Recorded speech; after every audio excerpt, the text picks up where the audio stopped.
না দেখবি তুই? না না না না না, থাক থাক থাক থাক। হ্যাবলা, হ্যাঁ কে এই হ্যাবলা, টুনটুনি? হ্যাঁ আয় আয় রে টুনটুনি আয়। বন্ধুর কথা মনে পড়েছে? আরে তুই তো এতদিন হাসপাতালে ভর্তি ছিলি, আমি খবর পেলাম। পাশের বাড়ি ওই কাকিমা আছে না, হ্যাঁ হ্যাঁ। কাকিমা বললো তোর কথা যে হ্যাবলা বাড়ি ফিরে এসেছে, তাই তো দৌড়ে দৌড়ে আসলাম তোর খবর নিতে। না না ভালো করেছিস। এখন কেমন আছিস?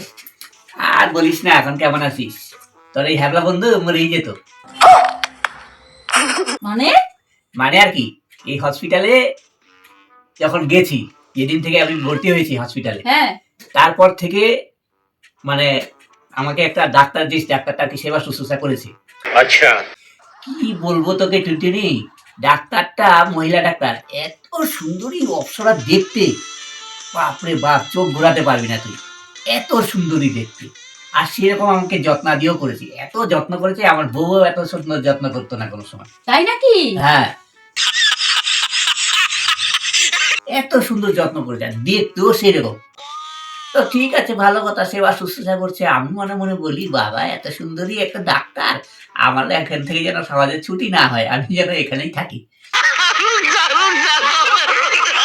বুঝছাই? এত ভালো লেগেছে। এবার 7 দিন হয়ে গেছে, যখন আমাকে বললো যে আপনাকে কালকে চলে যেতে হবে। এত দুঃখ হলো? হ্যাঁ, আমার খারাপ লাগছে, আমার মনে হচ্ছে ইস, আর যদি কিছুদিন থাকতাম তাহলে আরো এই ডাক্তারটার সঙ্গে যদি একটু ভাবটাপ জমাতে পারতাম, তাহলে এরকম আমার মনে হয়েছিল, বুঝছিস? তারপর কি করলি?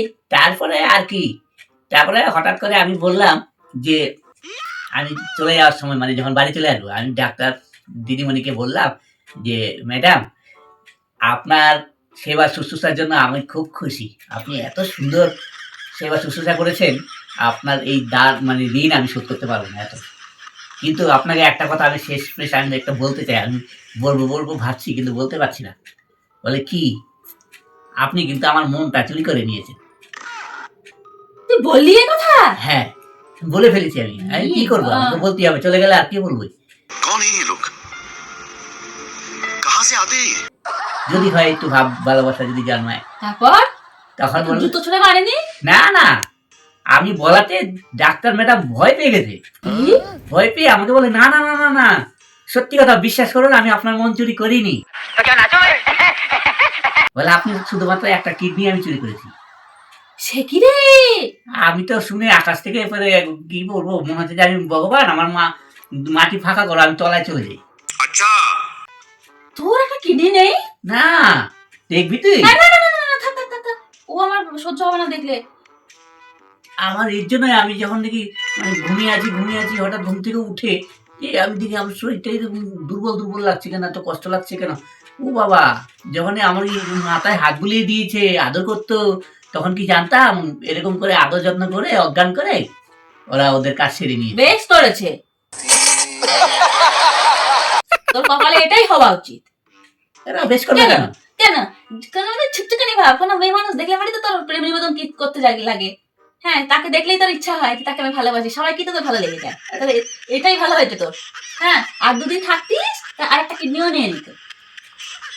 এটা আমার কি দোষ? এটা যে কোনো ছেলে মানুষ থাকলে তো আর এরকম ভালো হয়েছে, বেশ হয়েছে, তোর এটাই হওয়া দরকার।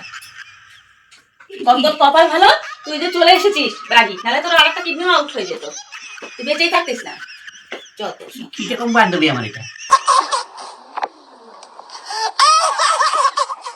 বান্ধবী না, এটা সত্য। আমি বলে চলেই যেতাম, আর কদিন থাকলে ভালো হইতো। কি সেখানে ঢুকতেই দেবো না, পরদিন আসলে আমার কাছে বান্ধবী।